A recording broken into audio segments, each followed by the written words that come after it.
Аз съм доктор Венц от НАСА. Толкова се радвам, че сте тук, докторе. Аз съм Джени Лангър. Радвам се да се запознаем. Имам оговорка с баща ви. Не, той почина още 52 година. Съжалявам.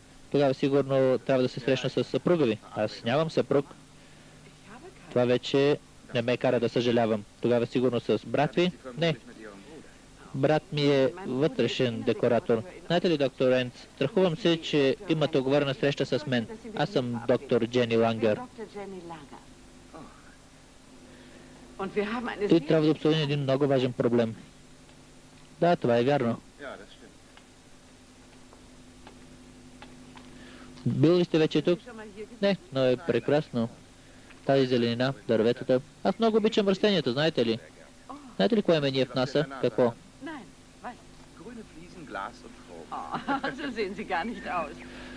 И така, докторе, ще ме въведете ли? Да. Снощи, след лекциите, установих внезапно, че тук се случват много особени неща. Гама лъчът, барометъра, паднал по-ниско от курса на борсата.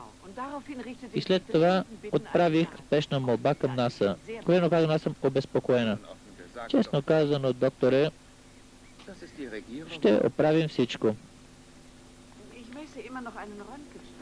Имаше и рентгенов лъч, който изхождаше от Земята. Даже да следствие на експлозия, то мощта беше такава, каквато сега не е регистрирана при нас. Да не биде инициатива на вражеска сила. За какво говорите? За зелени човечета ли? Това е възможност.